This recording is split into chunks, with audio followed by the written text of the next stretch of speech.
Belma, des actualités uniques, dynamiques et renversantes dans le journal TV. Ny batterie Large Star. Kalitao iresa-pireneny amin'ny vidiny tena mirary. Large Star vous présente ny Vaovao.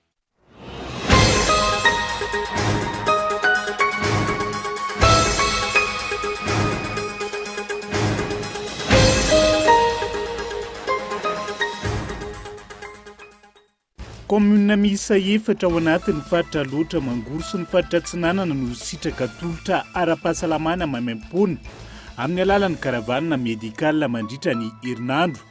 Hetsika ara-tsosialy natao hanampian'ireo mponina lavitry ny tombom-pahasalamana sy ho fanatsarana ny sehatry ny fahasalamana manoloana ny fisian'ny valinaretina Covid-19. Pilalao mandrafitra ny ekipa pirenena malagasy iray no voamana fa mitondra ny valinaretina Covid-19 araka ny valin'ny fitiliana DDR natao tany Dar es Salaam. Tsy mbola fantatra mazava ny pilalao hatreto saingy efa noraisina ny fepetra mifandraika amin'ny fahasalamana sy ny fifehezana ny mety ho fianaky ny valanaretina raha ny fanambarana navoaka ny Federasiona Malagasy ny taranja baolina kitra. Nitrangana fanonganam-panjakana Androany tany Guinée. Ny ala amin'ny filohan'ny Repoblika azy Alpha Condé raha toka voafidy ho filohan'ny Repoblika ny Guinée indray. Ny volana Oktobra lasa teo ary niditra tamin'ny mandat fahatelo izay tokony naharitra 5 taona. Vokatry ny fanovana ny lalam-panorenana. Olona roa no fantatra fa naratra nandritra ny tifitra vararaka nitranga atao Conakry renivohitra Guinée io maraina io.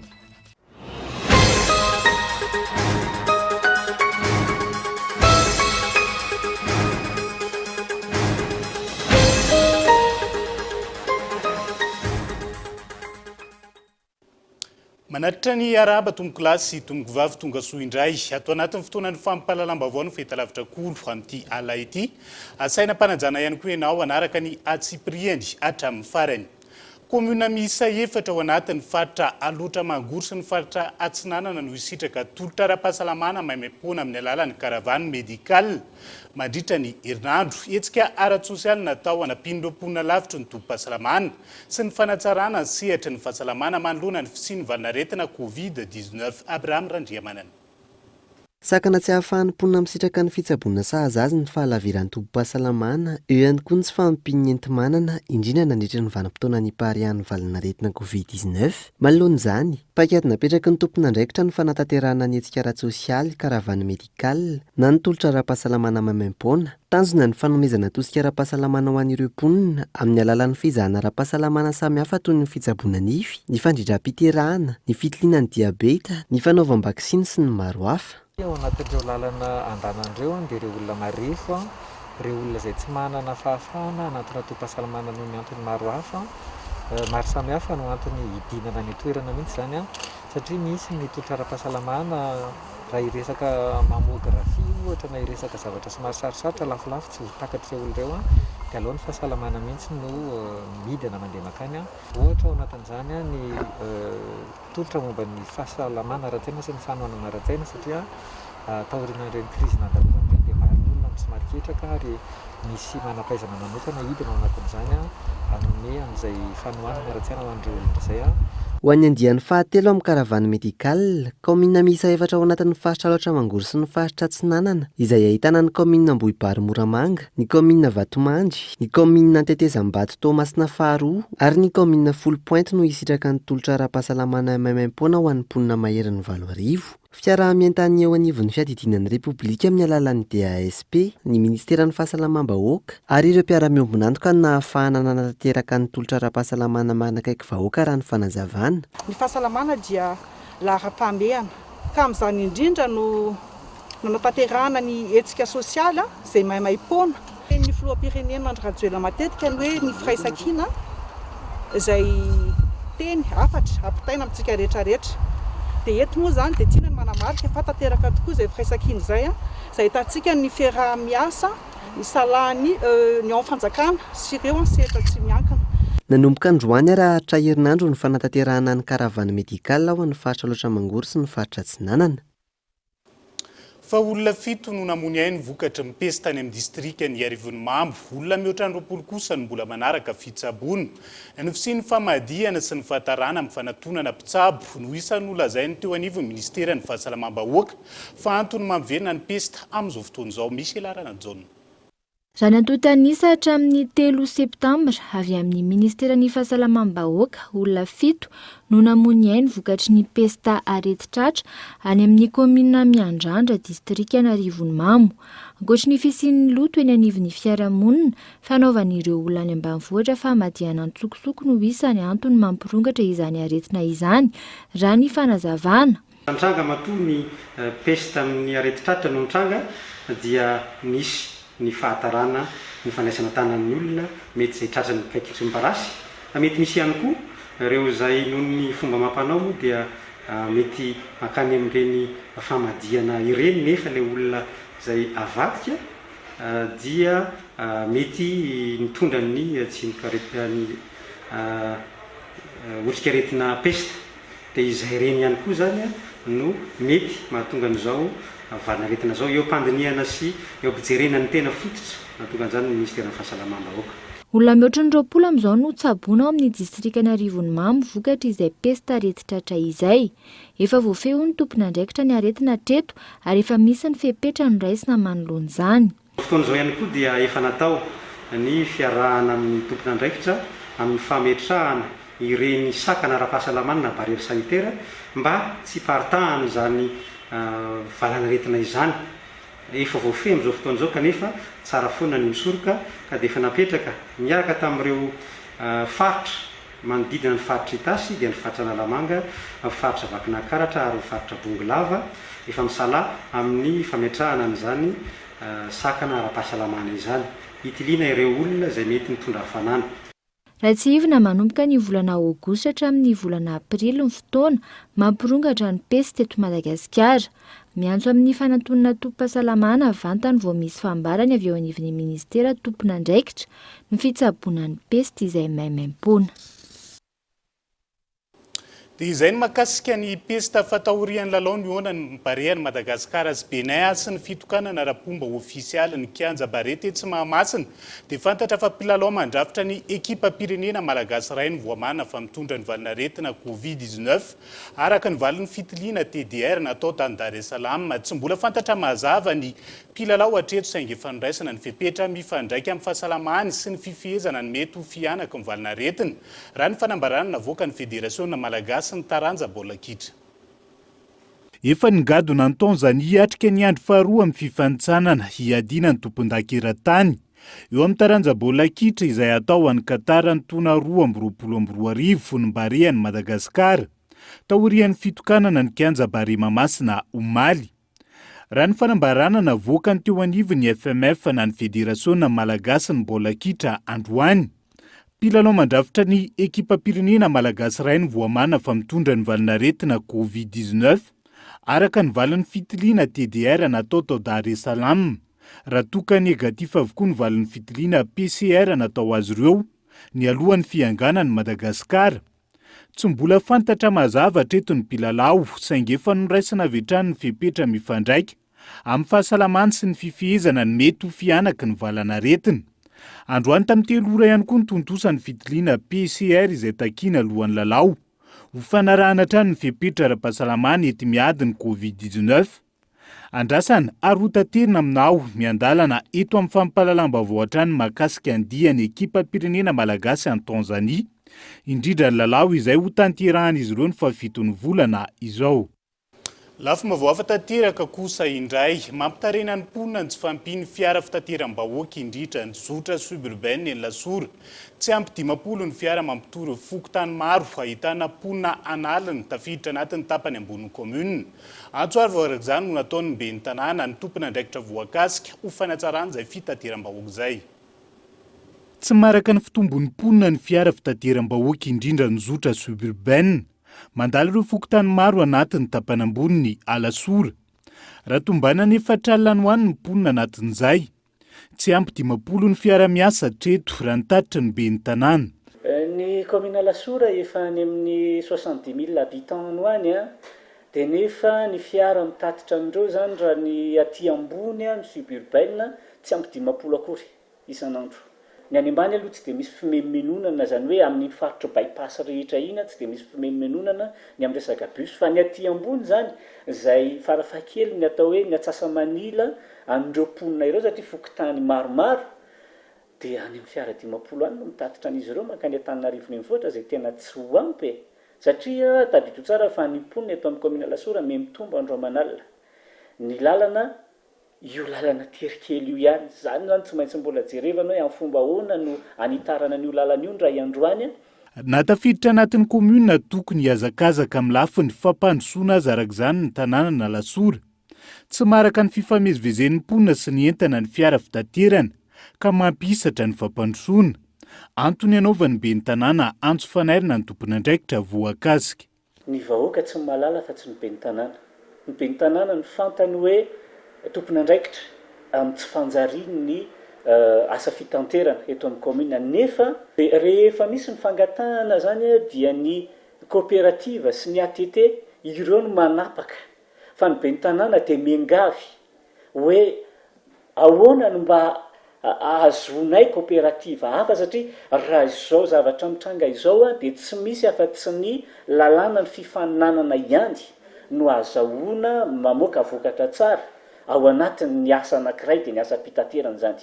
Nefa raha ohatra ka monopole le izy ka ny commune izay atao hoe misehatra ity fotony no tsy manana fahefana ao anatin'le fandraisana fanapahan-kevitra amin'ny tokony hanatsarana n'ilay asa fitanterana ity dia zava-poana ihany. Raha ndingana farany vita tamin'ny fanatsarana ny sehatry ny fitaterana tany Lasora sy ny manodidina. Tamin'ity taona ity no tafapetraka ny zotra F mampitony tanàna na Paibato, Ambohimarina, Ambohitanety sy Ampangabe. Tsy misy afa-tsy 20 ny fiara miasa anatin'izay ka tsy nanova zavatra maro tamin'ny famahana ny olan'ny fitateram-bahoaka ao an-toerana. Isendrikely eo anaty dokam-barotra sika izao ren'izay no hanaranao ny vaovao mahakasika ny fampianarana teny anglisy miaraka amin'ny mazovoa amerikanina sy ny maresaka iraisam-pirenena toy ny fanangana mpanjakana ao Guinée mandrapatafa vetivety ary.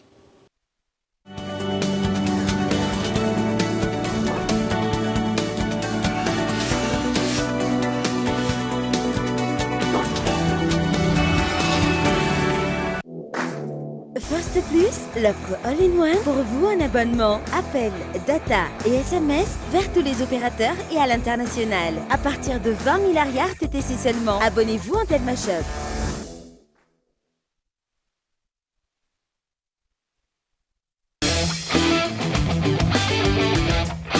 Ni batterie Large Star. Batterie tsy mila entretien, misy alliage plomb calcium ahafahana mametra ny fampiasana rano ho vity. Large Star manana fitehirizana sy rafi-pamokarana avo lenta ka kely foana ny herilany ary maharitra hatramin'ny avo 10 eny ny batterie Large Star. Kalitao iraisam-pirenena amin'ny vidiny tena mirary.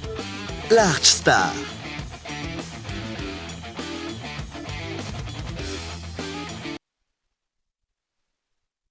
Toujours plus de foot ensemble.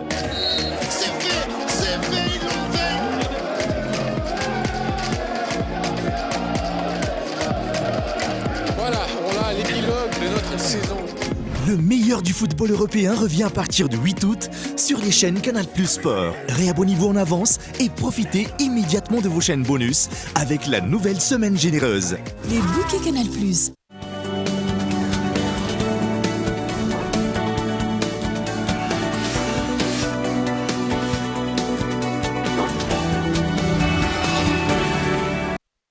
Anohizana ny fampalalam-baovao amin'ity alina ity, mila manaraka ny toetry ny andro ny fampianarana ny teny anglisy ahafana manaraka ny firoborobon'izay teny izay miainga amin'ireo mpampianatra ny fanatsarana ary izy ireo no hizara eny an-tsekoly. Mpampiofana teny anglisy efa zatra rà na vao misondratra miisa 30 avy eto Antananarivo no nampiofana nandritra ny atrikasa no tanterahany mazovoa amerikana Michel Aranjon. Ny fanatsarana ny fampianarana sy ny fianarana ny teny anglisy eto Madagasikara no anisan'ireo tanjona lehibe napetraky ny masovo Amerikana izay resy lahatra fa ny teny anglisy izay teny be mpampiasa indrindra maneran-tany no afaka manokatra varavarana maro eto an-toerana sy any ivelany ho an'ireo mpianatra sy mpiasa malagasy matianina ary ahafahan'izy ireo manohy ny fianarana sy hampandroso ny asan'izy ireo. Mpampiofana teny anglisy efa zatra rà na vao misoritra miisa 30 avy eto Antananarivo no nahazo izay fampiofanana izay nandritry ny atrik'asa American English Training of Trainers izay notanterahany masovo Amerikana ny 2 hatramin'ny 4 Septembre teo. Fampiofanana entina hanovana ny fampianarana teny anglisy ho lasa mahavitribitrika sy mandaitra kokoa ary mifantoka amin'ny mpianatra amin'ny alalan'ny lesona, literatiora, ny horonan-peo, ny horonan-tsary ary ny lalao. Fampianarana fomba fampianarana moderna sy fomba fampiasana an'ireo fitaovana hanampiana an'zareo hampianatra amin'izay fomba moderna izay zany. Dia ireo mpampiofana 30 ireo dia ho alefa hiparitaka any amin'ny toerana ny aviany avy eto Analamanga ihany ankabetsany dia hizara amin'ireo mpampianatra teny anglisy any amin'ny toerana ny aviany any amin'ny sekoly ampianarany hanaparitahana an'izay fomba fampianarana sy ireo fitaovam-pampianarana ireo. Ny atrik'asa American English Training of Trainers dia toy ireo ezaka ataon'ny governemanta Amerikana hanamafisina ny fampianarana teny anglisy eto Madagasikara, indrindra ny fiaraha-miasany tamin'ny Ministeran'ny Fanabeazan'ny Pirenena tamin'ny fanavaozana ny fandaharam-pampianarana teny anglisy any amin'ireo lycée. Eo ihany koa ireo fandaharana asa entina hanohaniny ireo club d'anglais sy ny fanohizana ny tantaran'ireo mpilatsaka ny sitrapo Peace Corps izay nampianatra teny anglisy teto Madagasikara taloha ny varanaretina Covid-19. Fa nitrangana fanongana mpanjakana androany tany Guinée niala amin'ny mafoloan'ny Repoblika azy Alpha Condé raha toka voafidy foloan'ny Repoblika ny Guinée indray ny volana Oktobra lasa teo. Anitra tamin'ny mandat fahatelo izay tokony nahatra 5 taona vokatry ny fanovana ny lalam-panorenana tany an-toerana. Olona roa no fantatra fa naratra nandritra ny tifitra vararaka ny tranga Tokonakry renivohitra Guinée io maraina io. Foana ny lalam-panorenana ny Guinée, foana ireo androm-panjakana rehetra, foana ny governemanta, mihidy ny sistany antanety ao anatin'ny herinandro, mety hidy ihany koa ny sistany anabagabaka, miantso ireo mpitandro ny filaminana rehetra ihany koa ireo putschista mba hiaro ny vahoaka nandritry ny fandraisam-pitenenan'izy ireo. Fanongana mpanjakana izay vokatry ny olana ara-tsosialy sy ara-toekarena izay iainany Guinée amin'izao fotoana izao. Ny tsy fanaovan'ireo androm-panjakana ny asa andrasan'ny vahoaka aminy, ny kolokolo eo anivon'ny fitsarana any an-toerana, fanitsakitsahana ny zon'ny olom-pirenena, ny tsy fanajana ny mahatany demokratika ny Guinée, ny fampidirana ny resaka politika amin'ny asa mpanjakana ary ny fahantrana sy ny fanjakan'ny kolikoly. Ireo amin'ny ankapobeny no antony izao fanongana mpanjakana izao. Alpha Condé izay 30 taona amin'izao fotoana izao no filoha Guinéana voafidy indray ho filohan'ny Repoblikan'ny Guinée ny volana Oktobra lasa teo ary niditra tamin'ny mandat fahatelo izay tokony naharitra 5 taona vokatry ny fanovana ny lalam-panorenana. Valim-pifidianana izay efa tsy nankasitrahany ireo mpanohatra ihany koa. Raha tsy ahivina niaraka tamin'ny filohan'ny Ghana, Namibia, Zambia, Union des Comores sy ireo maro hafa, isan'ireo filohan'ny Repoblika nanatrika ny fametrahana ny filohan'ny Repoblikan'i Madagasikara Andry Rajoelina teo amin'ny toerana mahafiloha azy ny 20 Janoary 2024 i Alpha Condé. Ao anatin'izay maresaka iraisan'ny pireneny izay hatrany teleronandro aty aoriana azony ny Taliban fahefana ny Afghanistan tsy mbola tafapetraka ny governemanta vaovao any an-toerana amin'ny ny fifandonana eo amin'ireo Taliban sy ireo miaramila mpanohitra ao amin'ny tanàna ny Panjshir ankilan'izay nanatanteraka fidinana an-dalambe ireo vehivavy Afghan tahaka ny zony manoloan'ireo Taliban. Manay ny fahaverezany zo azy ireo ankehitriny ireo vehivavy Afghan tao aoriana azon'ny Taliban fahefana ny Afghanistan, isan'izany ny zo hiasa, eo ihany koa ny zo hianatra. Nitoy androany araka izany ny fidinana an-dalambe ny tanterahin'ireo vehivavy Afghan tao amin'ny tanàna Kaboul. Notakin'izy ireo nandritra izany ny fiarovana sy ny fampanajana ny zo azy ireo. Hatreto tsy mbola fantatra mazava ny lalàna napetraky ny taliban mikasika ireo vehivavy any Afghanistan. Ankoatr'izay, mitoy ny fifandonana eo amin'ireo miaramila mpanohitra sy ireo taliban amin'ny tanàna Panjshir ankehitriny. Andrasana ankilan'ny fametrahan'ny taliban ny gouvernemanta vaovao any Afghanistan tao aorian'ny fialan'ny miaramila Amerikanina tany an-toerana ny faran'ny volana aogositra lasa teo. Antahity kosa indray nytoy ny fibohana ho an'ireo mponina manoloana ny fiakarany isan'ireo namony ainy vokatry ny Covid-19 no amafisina ihany koa ny fanatanterahana ny fanaovam-baksiny fanefitry ny Covid-19 any an-toerana. Leurs camionnettes blanches sillonnent les quartiers en périphérie de la capitale. Mitoy ankehitriny ny fihibonana ho an'ireo mponina ny Tahiti raha ny fipetranapetraky ny tompona andraikitry ny an-toerana manoloana ny fiakaran'ny isan'ireo namony ainy vokatry ny valinaretina Covid-19 na mafisina ny fampitaovana ireo toeram-pitsaboana ny an-toerana amin'ny alalan'ny fanafarana ireo bouteilles d'oxygène raha ny fampitam-baovao. Ankoatr'izay, nitoy ny fanatanterahana ny fanaovam-baksiny isan'ny tokantrano ho an'ireo mponina lavitry ny tompom-pahasalamana. Hatreto, maherin'ny 700,000 mponina no vita vaksiny raha ny antotanisana avoakan'ny tompona andraikitry ny fahasalamana ny an-toerana. Entina maranana ny fampahalalam-baovao amin'ity alaity ny ampahany tamin'ny afomanga nandritra ny fitokanana ny kianja bariany Mahamasina omaly dia izay ihany koa no entina mametraka ny veloma mandrapitafa avetrahany veloma tompoko.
Batterie Large Star.